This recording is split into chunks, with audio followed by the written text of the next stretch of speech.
तो हेलो मेरे प्यारे प्यारे शेर और शेरनियों। आप सभी लोग स्वस्थ होंगे, मस्त होंगे। आप लोगों की स्टडी अच्छे से चल रही होगी। तो आज की जो एक क्लास है वो होने वाली है क्लास 10 वालों के लिए है। ठीक है। और ये जो टॉपिक है आपका आज का, ठीक है, वो जीव जनन कैसे करते हैं, ये चैप्टर है। इस चैप्टर के अंतर्गत जो है, ठीक है, हम आज पूरा का पूरा जितने भी 4 नंबर के होने वाले हैं,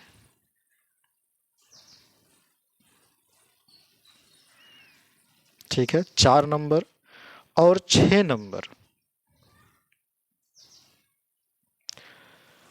जो 2026 में पूछे जाने वाले क्वेश्चन है, उनको हम इस पूरे चैप्टर में हम कवर करा देंगे। ठीक है। चलिए आइए जो है हम लोग क्या करते हैं, इसको कवर करके हुए देखते हैं। ठीक है। तो यहाँ मैं अगर बात कर लूँ यहाँ पर, ठीक है, तो 4 नंबर और 6 नंबर मैंने आपको बताया, ये बोर्ड वालों के लिए मैंने बताया आपको। ठीक है, कि जो यूपी बोर्ड के हैं विद्यार्थी, उनके लिए मैंने आपको बताया।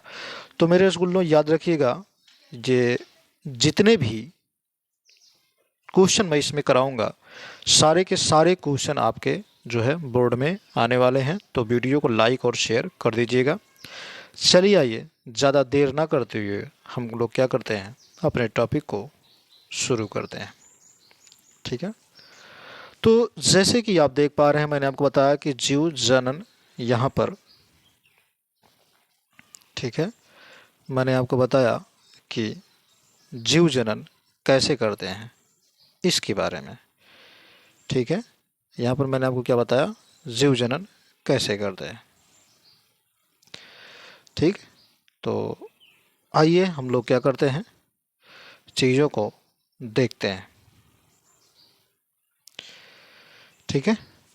तो ये रहा, जीव जनन कैसे करते हैं, हाउ डू ऑर्गेनिम्स रिप्रोडक्शन। अगर हम इसकी बात कर लेते हैं तो ये बायोलॉजी है, चैप्टर आपका 3 है। ठीक है। लघु उत्तरीय प्रश्न जो कि 4-4 नंबर के होने वाले हैं। पहला क्वेश्चन आपका कहता है स्वपरागण और परपरागण में अंतर लिखिए। ठीक है। तो इसका अंतर मैं आपको, इसका लिंक जो है डिस्क्रिप्शन में मैं आपको दे दूंगा। ठीक है। वहां से आप जा करके जो है इसको ले लीजिएगा। ठीक है। जब आप ये पूरी वीडियो देखेंगे तो वहां पर जब क्लिक करेंगे तो लिखा रहेगा मोर। क्या लिखा रहेगा, मोर। उस पर क्लिक करेंगे तो ये इस क्वेश्चन के साथ साथ जो है उसी के नीचे इसकी वीडियो की लिंक लगा दी जाएगी, आप वहां से देख सकते हैं। ठीक है। चलिए अब हम लोग क्या करते हैं, यहाँ पर दूसरा क्वेश्चन देखते हैं। दूसरा क्वेश्चन जो आपके सामने क्या कह रहा है, यहाँ पर कह रहा अलैंगिक जनन, ठीक है, और लैंगिक जनन। अलैंगिक जनन और लैंगिक जनन की अगर हम बात करें तो इसमें अंतर की बात किया है। तो अलैंगिक जनन और लैंगिक जनन जो में जो अंतर होता है, इसकी भी लिंक मैं आपको, ठीक है, डिस्क्रिप्शन में दे दूंगा। ठीक है। तो इसको भी आप जाकर के वहां से पढ़ लीजिएगा। ठीक है। आगे हम अगर बात कर लें यहाँ पर, ठीक है, अगला यहाँ पर जो दूसरा क्वेश्चन कह रहा है, ठीक है, दूसरा क्वेश्चन जैसे कि आप देख पा रहे हैं, दूसरा क्वेश्चन कह रहा है कायिक जनन किसे कहते हैं, पादपों में कायिक जनन के महत्व का उल्लेख कीजिए। हमको बताना है कायिक जनन के बारे में। चलिए देखते हैं। सबसे पहले आप हेडिंग लगाएंगे कायिक जनन, जिसको बोलते हैं वेजिटेटिव रिप्रोडक्शन। ठीक है। तो यहाँ पर जो हमने लिखा है कि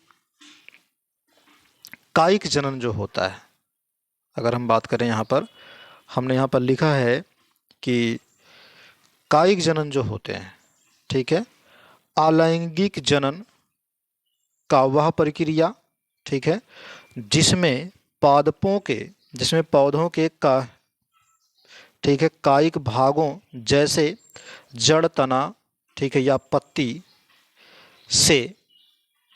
से, ठीक है, के बिना जो भी प्रक्रियाएं होती हैं, यानी कि बीज से जो उत्पन्न नए जीव होते हैं, ठीक है, और ये युग्मनज का निर्माण करते हैं, इनमें निषेचन की प्रक्रिया नहीं होती है, तो उसे हम क्या कहेंगे, ठीक है, कायिक जनन बोलेंगे। ठीक है, इतनी चीज़ें मैंने आपको बताई। अब यहाँ अगर हम बात कर लें, ठीक है, यहाँ पर चीज़ें अगर हम बात कर लें, जैसे मैंने कहा आपको कायिक जनन के बारे में, ठीक है, आगे चलते हैं, यहाँ देखेंगे, ठीक है, एग्जाम्पल की बात करते हैं। किसकी बात कर लेते हैं, एग्जाम्पल की। तो यहाँ जो एग्जाम्पल की अगर हम बात करें, किसकी बात करें, एग्जाम्पल की, ठीक है, तो एग्जाम्पल जैसे कि आप देख पा रहे हैं, ये एग्जाम्पल्स है, ठीक है। तो एग्जाम्पल में जो होता है यहाँ पर, ठीक, अगर मैं बात करूँ तो यहाँ पर लिखा है आलू, जो तना में होता है, ठीक है, तना में परिवर्तित हो जाता है। अदरक का तना हम लोग खाते हैं, ब्रायोफाइटा का पत्ती हम लोग देखते हैं, और शकरकंद यानी कि गाज जो होता है, उसको क्या बोलते हैं, शकरकंद मतलब होता है, ठीक है, गंजी, ठीक है, तो गंजी का हम लोग क्या खाते हैं, इसका जड़ वाला हिस्सा ही खाते हैं। चलिए, इतने एग्जाम्पल मैंने आपको बताए। अब यहाँ बात कर लेते हैं, ठीक है, यहाँ पर जो बात करेंगे, ठीक है, ये देखिए मैंने लिखा है यहाँ पर पादपों, ठीक है, पौधों में कायिक जनन, ठीक है, का महत्व है। तो अगर हम इसके महत्व की बात करें, इसके महत्व की यदि हम बात कर लें, क्या बात कर लें, महत्व के बारे में, तो यहाँ पर देखिए मैंने महत्व में दो चीज़ें लिखी हैं। महत्व में मैंने यहाँ पर दो चीज़ें लिख करके आपको दी हैं, और जो जैसे मान लीजिए यहाँ पर महत्व में कई हेडिंग्स आपको मिलेंगे। यहाँ पर हेडिंग्स क्या मिलेंगे, जैसे, ठीक है, शीघ्र प्रजनन। तो शीघ्र प्रजनन का मतलब होता है जल्दी ये जनन की प्रक्रिया करते हैं, मतलब बीज जनन की तुलना में नए पौधे जल्द ही तैयार हो जाते हैं। मतलब बीज जो होते हैं, जब जनन की तुलना इनमें होती है तो बीज की अपेक्षा क्या होते हैं, बहुत तेज़ी से तैयार हो जाते हैं। उसके बाद दूसरी हेडिंग्स जो आपके बन के आ जाती है, ये है एक समान गुणों वाले पौधे। तो एक समान गुणों वाले जो पौधे होते हैं, अगर हम उनकी बात करें तो ये क्या होते हैं, ये नए पौधे, ठीक है, मूल पौधों के समान होते हैं, जिसके अच्छे गुण सुरक्षित रहते हैं। जिससे क्या होते हैं, जो गुण होता है इनका वो सुरक्षित बना रहता है। मतलब इसके कहने का मतलब सिंपल भाषा में ये है कि जो इनका जो पौधा होता है, जो जनक के समान होते हैं, तो ये क्या हो जाते हैं, जब इनके नए संतान उत्पन्न होते हैं तो ये जनक के एकदम समान हो जाते हैं, हूबहू दिखते हैं। ठीक है, आगे हम बात कर लेते हैं। यहाँ पर अगला हेडिंग है इसमें, ठीक है, कि बीज रहित पौधों का संवर्धन।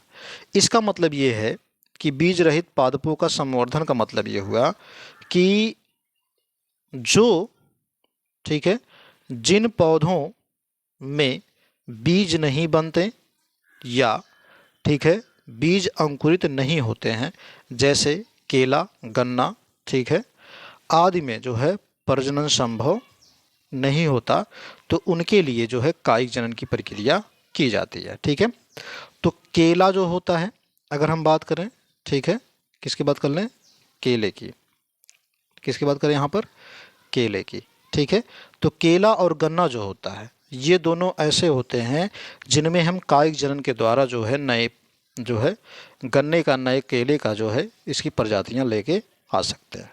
चलिए आगे देखते हैं। अगला हेडिंग्स जो आपके सामने है वो कह रहा है इसमें, ठीक है, अगर मैं बात करूं तो अगली हेडिंग जो है आपका है वो है उच्च उपज एवं गुणवत्ता वाले।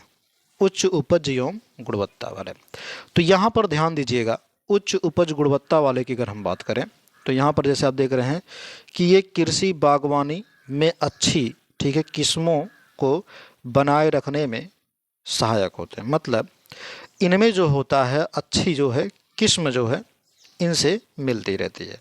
उसके बाद इनमें कम समय लगता है, मतलब यह विधि जो है सरल भी होता है और सस्ता भी होता है और इसमें कम टाइम लगता है उगाने में। ठीक है, आगे हम बात कर लेते हैं। अगला क्वेश्चन जो अगला हेडिंग से आपका कह रहा है इसमें प्रतिकूल परिस्थितियों में संभव है। मतलब जो कोई भी परिस्थिति हो तो इनमें हम क्या कर सकते हैं, उसको उगा सकते हैं, ठीक है, कायिक जनन के द्वारा। तो बीज नष्ट होने की स्थिति में भी पौधों का अस्तित्व बना रहता है। मतलब अगर बीज इनका हो जाता है, अगर ये नष्ट हो जाते हैं, तब भी इनको हम कायिक जनन के द्वारा उगा सकते हैं। चलिए आइए अगला क्वेश्चन हम दो लोग देखते हैं। यहाँ पर अगला क्वेश्चन क्या कह रहा है, इसमें कह रहा पुनरुद्भवन तथा मुकुलन पर, ठीक है, टिप्पणी लिखिए। तो पुनरुद्भवन और मुकुलन पर टिप्पणी की अगर हम बात कर दें तो यहाँ पर मैंने आपको लिख करके, ठीक है, जैसे कि आप देख पा रहे हैं यहाँ पर मैंने, ठीक है, लिखा है कि पुनरुद्भवन किसे कहते हैं। यहाँ पर मैंने हेडिंग्स डाले हैं, ठीक है, जो आपको हेडिंग्स बाय हेडिंग आपको मैं लिख करके दिखाऊंगा भी, ठीक। चलिए देखते हैं। पुनरुद्भवन वह प्रक्रिया है, पुनरुद्भवन वह प्रक्रिया है जिसमें किसी भी जीव का शरीर कटा हुआ या नष्ट भाग, ठीक है, फिर से उसी भाग या पूरे नए जीव का विकास हो जाता है, ठीक है। यह क्षमता विशेष प्रकार की कोशिकाओं के विभाजन और विभेदन के कारण होता है। मतलब अगर हमें कोशिकाओं का मतलब अलग अलग बांटना होता है तो हम पुनरुद्भवन की प्रक्रिया कर सकते हैं, ठीक है।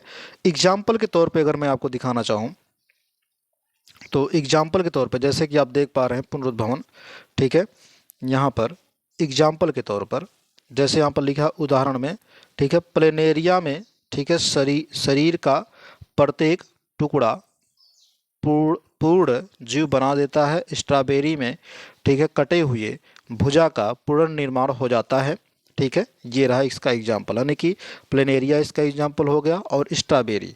इनके जो है भुजाओं को या फिर इनके शरीर के टुकड़े टुकड़े को काट दिया जाए और फिर से एक नया प्लेनेरिया और फिर से एक नया ये स्ट्रॉबेरी तैयार हो जाएंगे। अगर हम बात कर लें इसके महत्व की, किसकी बात कर लें, महत्व की, तो यहाँ पर महत्व में जो होता है, पहला बात अगर हम करें तो इनका महत्व क्या होता है, जीव अपने, ठीक है, जीव अपने नष्ट, ठीक है, भागों की मरम्मत स्वयं कर लेते हैं, ठीक है। मतलब ये जो इनके जो जीव होते हैं ये अपने भाग को स्वयं जो है मरम्मत कर लेते हैं। अगर चोट चपेट लग जाती है भैया इनमें तो ये अपने आप को मरहम पट्टी वगैरह कर लेते हैं। उसके बाद मैं बात कर लेता हूँ यहाँ पर, अगर कुछ जीवों में यह अलैंगिक जनन का साधन भी है।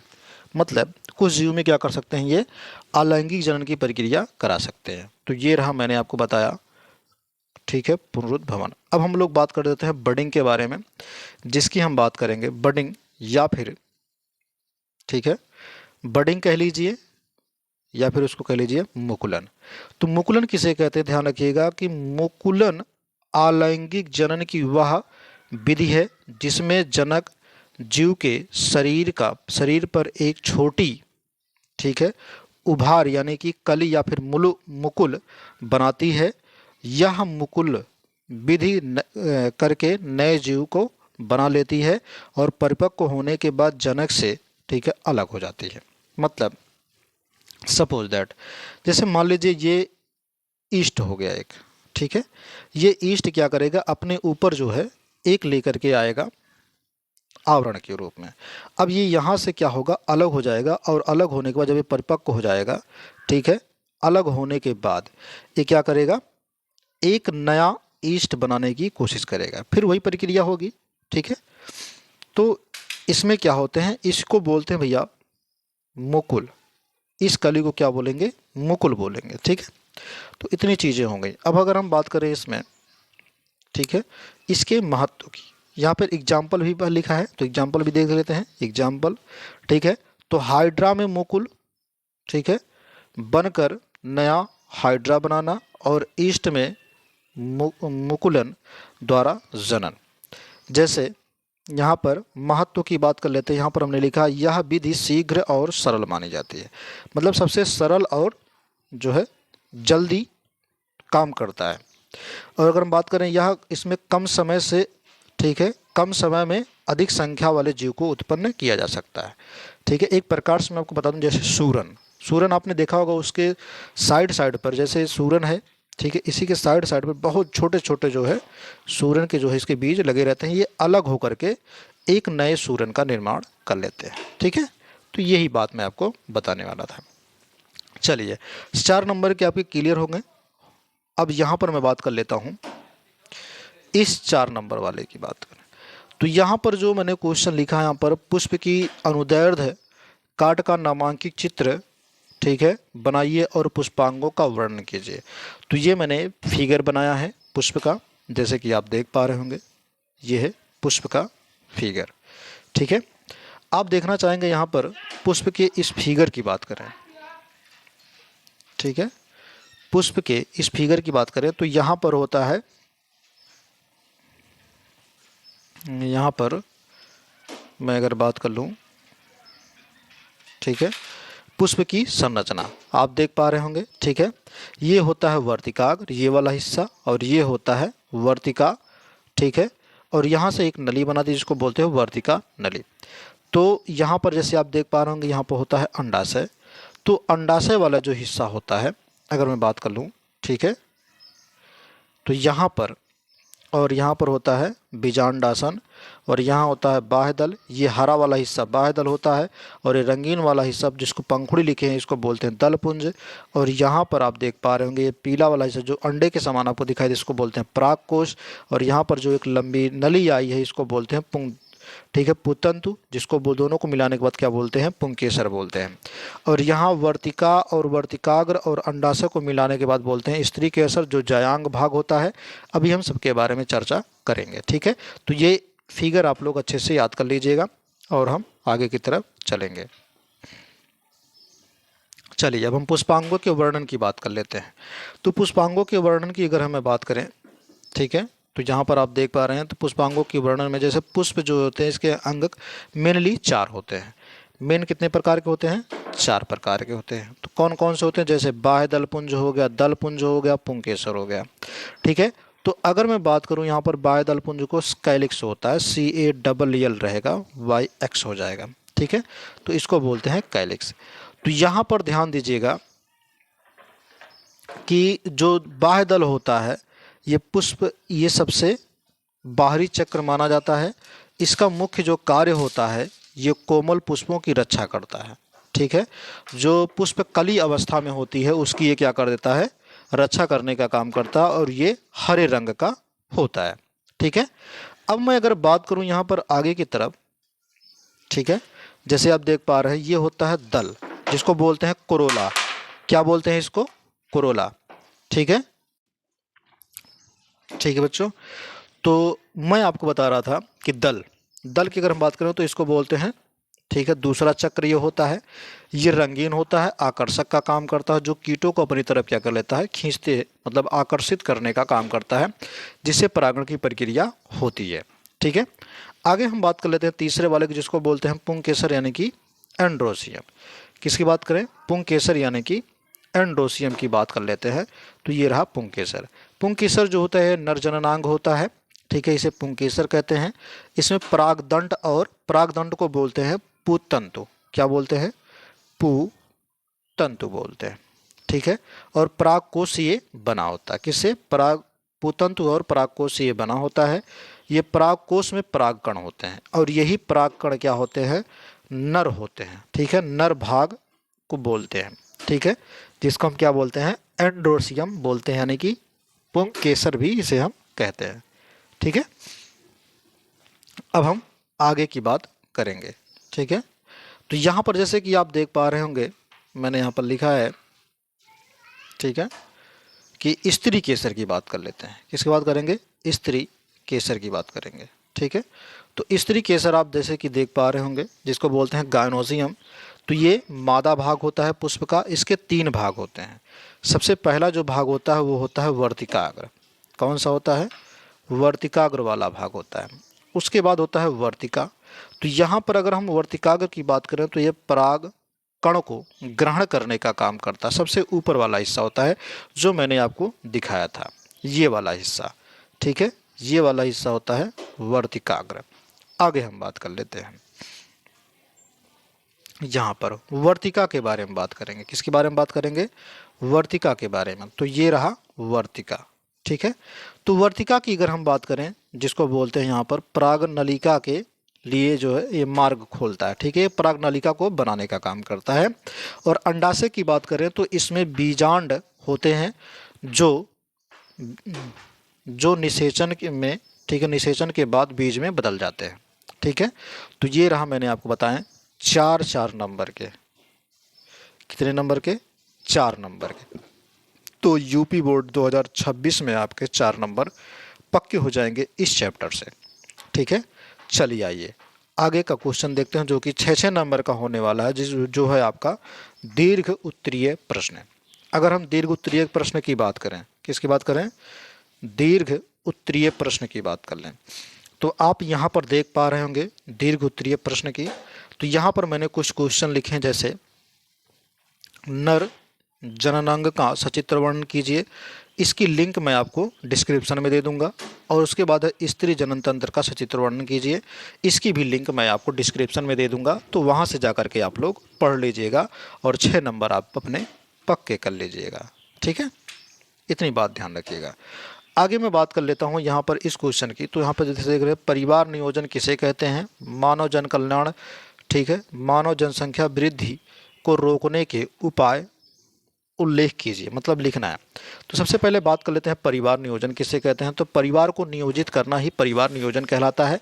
ये भी आप लिख सकते हैं, और जो मैंने लिखा है यहाँ पर वो भी आप लिख सकते हैं। यानी कि परिवार नियोजन वह प्रक्रिया है जिसके द्वारा दंपति बच्चों की संख्या, ठीक है, जन्म का अंतर तथा, ठीक है, तथा जन्म का समय अपनी इच्छा और क्षमता के अनुसार निर्धारित करते हैं, ताकि परिवार और समाज का संतुलन, ठीक है, विकास हो सके। ठीक है, आप ये भी लिख सकते हैं, और जो मैं आपको बता रहा था कि परिवार को नियोजित करना ही परिवार नियोजन कहलाता है, ये भी आप लिख सकते हैं। ठीक है, तो ये रहा, मैंने आपको परिवार नियोजन के बारे में बताया, फैमिली प्लानिंग इसको बोलते हैं। चलिए, अब इसके अंतर्गत हम लोग क्या करते हैं, जो यहाँ पर और क्वेश्चन लिखा था कि मानव जनसंख्या वृद्धि को रोकने के उपाय। तो जनसंख्या वृद्धि को रोकने के उपाय कुछ इस प्रकार से हैं, जैसे कि आप देख पा रहे होंगे। ठीक है, तो मानव जनसंख्या की वृद्धि रोकने के जो उपाय हैं यहाँ पर, ठीक है, तो सबसे पहले जो उपाय माना जाएगा वो कौन सा होगा, गर्भ निरोधक, ठीक है, साधनों का प्रयोग। जैसे मान लीजिए, जैसे कंडोम, कॉपर टी, ठीक है, गर्भ निरोधक गोलियों का। तो ये जो कंडोम होता है जिसको बोलते हैं निरोध, और कॉपर टी का जो प्रयोग किया जाता है ये टी के आकार का होता है। कैसे होता है मेरे भैया, टी के आकार का होता है। जैसे मान लीजिए ये गर्भाशय है, तो इस गर्भाशय में, ठीक है, ये यहीं पर टी के आकार का ये लगाया जाता है। ठीक है, तो इतनी बातें क्लियर हो गई। अब अगर हम बात करें यहाँ पर, जैसे और भी लिखा है यहाँ पर, अनचाहे गर्भ को रोकने में सहायक होते हैं। मतलब ये जो गोलियां होती हैं, गर्भ निरोधक जो गोलियां होती हैं, अगर आप चाहते हैं कि बच्चे को जन्म ना दे तो उसके लिए आप क्या करते हैं, गर्भ निरोधक गोलियां खाते रहते हैं। ठीक है, लेकिन हमारी सरकार इन सब चीज़ों पर बैन की है कि भ्रूण हत्या करना पाप है। ठीक है, लेकिन फिर भी लोग करते रहते हैं। मतलब भ्रूण हत्या का मतलब ये है कि आप जो है सर्जरी, मतलब जो क्या बोलते हैं, ऑपरेशन करा करके उसको जो है निकलवा नहीं सकते हैं। लेकिन अगर कोई महिला या फिर कोई बच्ची गलती से प्रेग्नेंट हो जाती है तो ये तकनीक अपनाया जा सकता है। चलिए आगे देखते हैं। उसके बाद है इसमें बाल विवाह की उचित आयु। मतलब लड़के की जो आयु होनी चाहिए 21 वर्ष होनी चाहिए, और लड़की की जो आयु होनी चाहिए वो 18 वर्ष होनी चाहिए। ठीक है, जल्दी में जो है विवाह से रोकने वाली अधिक संतान पर रोक। मतलब आप शीघ्र, मतलब जल्दी में विवाह नहीं करना चाहिए। एकदम कम जो लोग 18 से पहले वाले होते हैं उनमें उत्तेजना अधिक मात्रा में होता है, तो उनको जो है शादी करने से बचाना चाहिए। ठीक है, अगर वो कम एज में शादी कर ले जाएंगे तो वो क्या करेंगे भैया, दर्जन तैयार करेंगे क्रिकेट टीम। ठीक है, तो इससे बचना चाहिए। आगे हम बात कर लें यहाँ पर, अगला जो हेडिंग्स है वो है छोटा परिवार सुखी परिवार। अगर हम छोटा परिवार सुखी परिवार की बात करें, छोटा परिवार सुखी परिवार की बात करें, तो छोटा परिवार जो होता है 2 बच्चों का आदर्श जो होता है। ठीक है, अगर 2 बच्चे हैं तो एकदम अच्छी तरीके से वो जो है उनका खान पान, रहन सहन सब कुछ होगा, अच्छे विद्यालय में पढ़ेंगे, अच्छे जो है शिक्षा उनको मिलेगी, और परिवार की आर्थिक स्थिति एवं ठीक है स्वास्थ्य बेहतर रहेगा। मतलब जो छोटा परिवार रहेगा उनके जो है स्थिति वगैरह जो रहेगी वो बहुत अच्छा रहेगी और वो बढ़िया बकायदे स्वस्थ भी रहेंगे। अगला मैं बात कर लेता हूँ यहाँ पर, अगली जो हेडिंग्स है वो हम महिला शिक्षा एवं सशक्तिकरण। इसका क्या मतलब है? शिक्षित महिलाएं ठीक है परिवार नियोजित को बेहतर ढंग से अपनाती हैं और जन्म दर में कमी आती है। मतलब जो महिलाएं होती हैं अगर वो शिक्षित हैं तो क्या करेंगी, इन सब चीज़ों को समझती हैं कि हमको कितने बच्चों की आवश्यकता है और कितने बच्चों की आवश्यकता नहीं है, उसी हिसाब से वो काम करती हैं कि हमारे घर में कितने इनकम्स आ रहे हैं, ठीक है उसी हिसाब से वो महिलाएं काम करती हैं। लेकिन आजकल की जो कुछ महिलाएं होती हैं पढ़े लिखने का ठीक है गलत इस्तेमाल कर रही हैं। ठीक है, चलिए आगे देखते हैं। यहाँ पर हमने लिखा है यहाँ पर जागरूकता एवं प्रचार। ठीक है, मतलब जो जनसंख्या बढ़ रही है उसको रोकने के लिए ठीक है सरकार की योजनाओं पर ध्यान देना चाहिए, मीडिया पर ध्यान देना चाहिए। लेकिन आजकल की जो मीडिया हमारी है वो बिक चुकी है, ठीक है, तो उस पर ध्यान उतना नहीं देना चाहिए। उसके बाद है स्वास्थ्य।